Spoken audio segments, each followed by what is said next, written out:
In November 1860, Abraham Lincoln won the presidential election, and the fragile political balance holding the United States together shattered.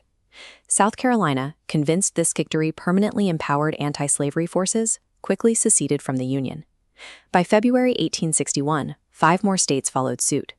Together, they drafted a provisional constitution, formed the Confederate States of America, and rallied behind their new president, Jefferson Davis. When Lincoln took the oath of office a month later, his objective was strictly constitutional. He declared the secession legally void and pleaded for a restoration of the Union. Abolishing slavery was not his stated goal. The South turned a deaf ear to his plea. On April 12th, Confederate artillery opened fire on the federal garrison at Fort Sumter. The legal debate was over, and physical war had begun. Both sides entered the conflict expecting a quick victory. On paper, the North held massive quantitative advantages. 23 states with a population of 22 million were arrayed against an 11-state confederacy of roughly 9 million, a figure that included enslaved people. The Union also possessed immense industrial superiority. They had abundant facilities for manufacturing arms, ammunition, and clothing, supported by a dense, expansive railway network to transport supplies. Yet the South held critical strategic advantages of its own. To win, the Confederacy didn't need to conquer the North.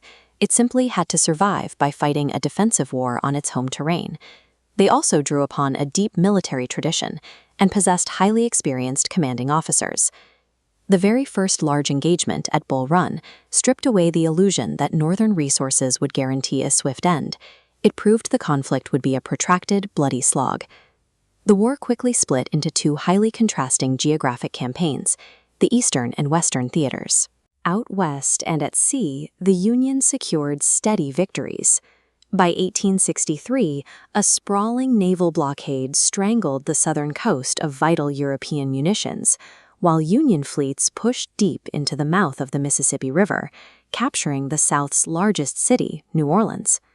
Inland, Union forces under Ulysses S. Grant drove hundreds of kilometers into the Confederate heartland. This momentum collided with a fierce counterattack at Shiloh. Over 20,000 men were killed or wounded, introducing the American public to a level of carnage they had never experienced. But while the Union was taking territory in the West, they were meeting repeated, devastating defeats in the East. Time after time, Union armies failed to capture the Confederate capital of Richmond, Virginia. These failures stemmed from severely mismatched leadership. Union commanders like George McClellan were excessively cautious, routinely outmaneuvered by highly skilled, aggressive Confederate tacticians like Robert E. Lee and Thomas Stonewall Jackson. Taking land in the Mississippi Valley meant little if the Army of the Potomac kept getting destroyed in Virginia. This bloody stalemate in the East carried a severe risk. It pushed European powers dangerously close to officially recognizing and aiding the Confederacy. Seeking to exploit this momentum, General Lee took his army across the Potomac River and invaded Maryland.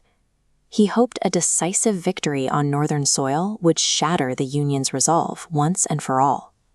The opposing armies collided on September 17, 1862, near Antietam Creek. The fighting produced the bloodiest single day of the entire war. Over 4,000 men died, and 18,000 more were wounded. Despite holding a massive numerical advantage and knowing Lee had split his forces, McClellan hesitated. He failed to press the attack or break the Confederate lines, allowing Lee to retreat back across the Potomac with his army intact. As a strict military engagement, the battle was inconclusive, but successfully halting the Confederate invasion of the North gave President Lincoln the exact political opening he had been waiting for. The immediate consequence of Antietam was international. Seeing the Confederate advance stalled, Great Britain and France delayed their decisions to intervene, isolating the South from the European economic aid it desperately needed. Domestically, Lincoln used the halted invasion to issue the Preliminary Emancipation Proclamation. In practical terms, it was a limited document. It declared slaves free only in the states actively rebelling against the Union, while leaving slavery completely intact in the loyal border states. Politically, this rewrote the premise of the conflict. The Union war effort now officially pursued 2 goals at once: restoring the map and abolishing the institution of slavery. When the final proclamation was issued on January 1, 1863, it included a crucial provision, the explicit authorization to recruit African Americans directly into the Union military. This policy shift was the direct realization of what abolitionist leaders like Frederick Douglass had been demanding since the opening shots of the conflict. The response was massive. Almost 200,000 African Americans enlisted, serving with distinction across the U.S. colored troops and the Union Navy. Even as military stalemates continued, the immense human cost had pushed the nation past the possibility of simple reunification. The United States was now locked in an existential fight for a new birth of freedom. Enough physical destruction to utterly crush your enemy's ability to fight. But the moment the guns stop, you have to convince those same surviving enemies to live next door to you as citizens. This map shows the United States at the turning point of the conflict in July 1863. The Union Army successfully blocked a massive northern invasion at Gettysburg, Pennsylvania. Out west, Union forces captured Vicksburg, a heavily fortified town on the Mississippi River, entirely severing the Confederacy in two and choking off their supply lines from Texas and Arkansas. But physical geography doesn't always reflect human reality. As this timeline extending forward from that July shows, dividing the South on paper did not end the bloodshed. The armies remained deadlocked, and hundreds of high-casualty battles continued for another year and a half. Defeating scattered armies in the field was no longer enough. To force a permanent end to the rebellion, Union leadership realized they had to escalate their tactics and target the societies sustaining those armies. In the spring of 1864, Abraham Lincoln appointed Ulysses S. Grant as the commander-in-chief of all Union forces. Previous Union generals had a habit of fighting a battle, taking heavy losses, and retreating to regroup. Grant committed to a doctrine of relentless attrition. He refused to stop back. Moving deep into Virginia during the Wilderness Campaign and at Spotsylvania, Grant dragged Confederate forces into a grinding, bloody trench war. He absorbed massive casualties on his own side to continually pound away at Robert E. Lee's lines, deliberately exhausting the Confederate Army's limited manpower. While Grant locked down the Eastern Front, General William T. Sherman took command of the Western Theater. Sherman recognized that the Southern war effort relied on an extensive network of civilian logistics. Moving his men through Georgia and South Carolina, he deliberately cut off his own supply lines to live entirely off the land. His troops systematically dismantled the region, destroying railroads, factories, and warehouses. Sherman understood that crushing civilian morale and breaking the economic engine of the South was exactly as critical to victory as defeating soldiers in combat. Stripped of physical resources by Sherman and exhausted by Grant's continuous assaults, the Confederate capital of Richmond finally fell. On April 9, 1865, Lee formally surrendered his army. At that exact moment, the Union had to execute an incredibly difficult pivot. Having spent 4 years learning how to destroy the South, they had to immediately drop the aggression to win the peace. At the surrender meeting at Appomattox Courthouse, Grant offered highly generous terms. When his own soldiers started cheering the victory, Grant quieted them with a stark reminder: the rebels were their countrymen again. This leniency came directly from the top. Lincoln was eager to weld the country back together through warmth rather than force, famously concluding his second inaugural address with a plea for malice toward none and charity for all. Look at this diagram of a southern state's voting population. Under Lincoln's 10% plan, if just 10% of a state's 1860 voters formed a loyal government and obeyed the Constitution, the president would recognize them as a legitimate state. Lincoln deliberately sacrificed vengeance for expediency. He believed a soft hand and a welcoming pathway back into the fold was the only way to quickly heal the nation's fractures. But that fragile political architecture collapsed almost immediately. On the evening of April 14th, a mere 5 days after Lee's surrender, Lincoln was assassinated while attending a play at Ford's Theater. The shooter was John Wilkes Booth, a Virginia actor violently embittered by the Confederacy's defeat. The nation was plunged into intense mourning.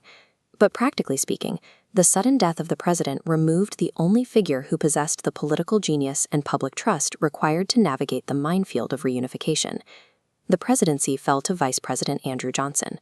A loyalist from the South, Johnson immediately tried to push forward with Lincoln's lenient program, freely handing out presidential pardons to former rebels.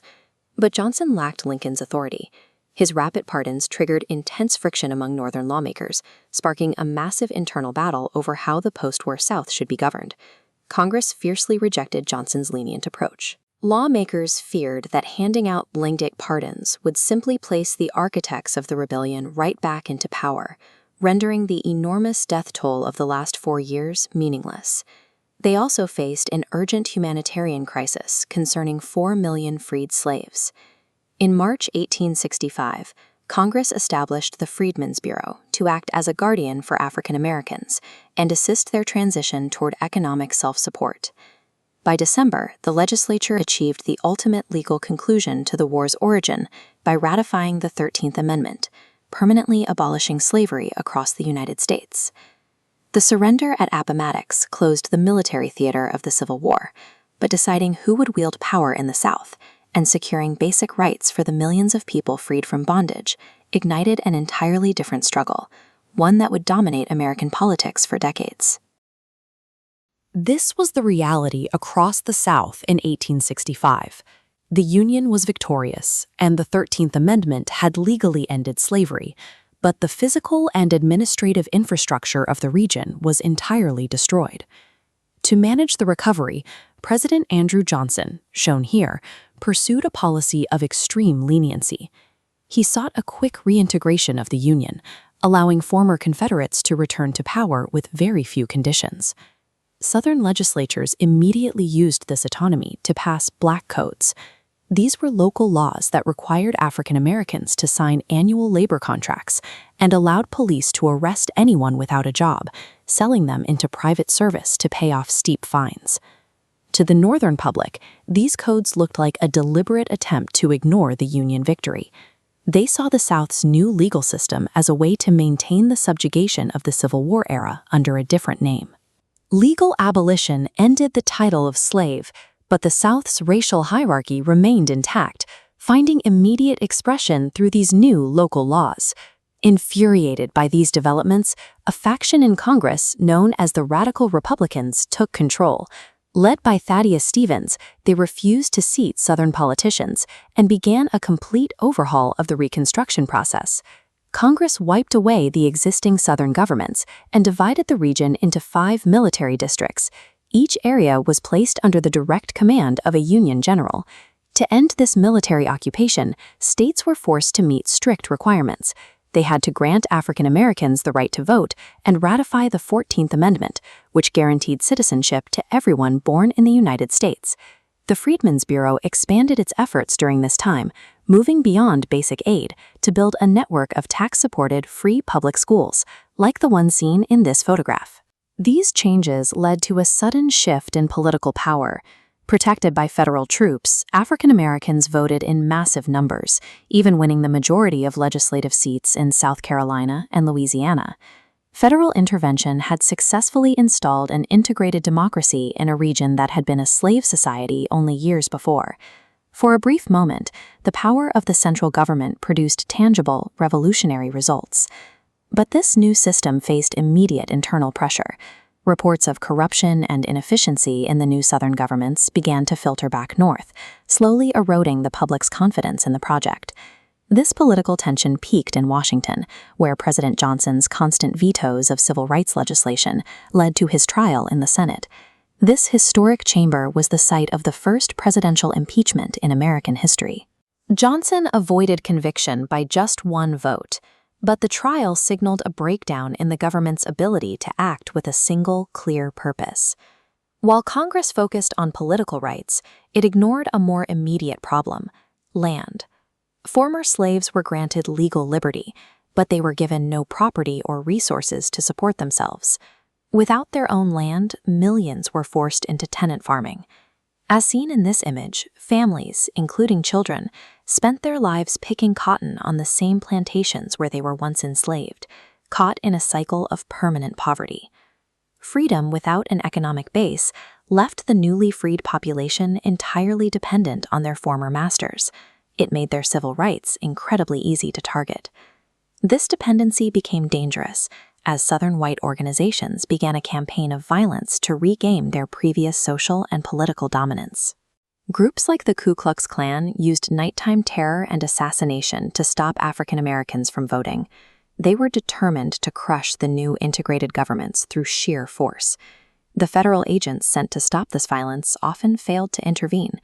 Many Union officers and Freedmen's Bureau staff held the same racist prejudices as the people they were supposed to monitor, leaving the freedmen with no real protection. In the North, the public was growing tired of the cost and the constant reports of Southern corruption. The will to use Union bayonets to protect Southern democracy was fading. By 1872, Congress signaled its retreat by passing a General Amnesty Act, restoring political rights to nearly all former Confederate rebels. The revolution was losing its enforcement. A government cannot protect a new social order if its own agents are unsympathetic, and its voters have lost the stamina to fight. The end came in 1876, following a disputed presidential election.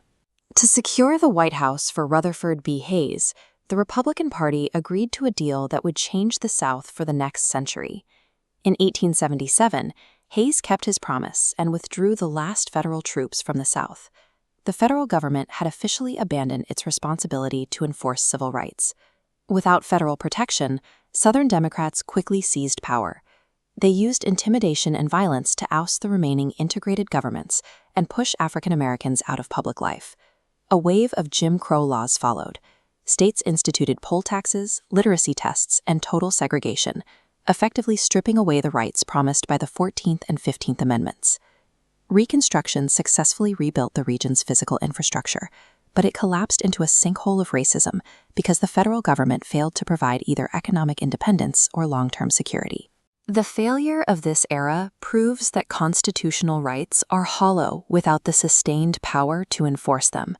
Because that power was withdrawn, the struggle for true equality was delayed for an entire century.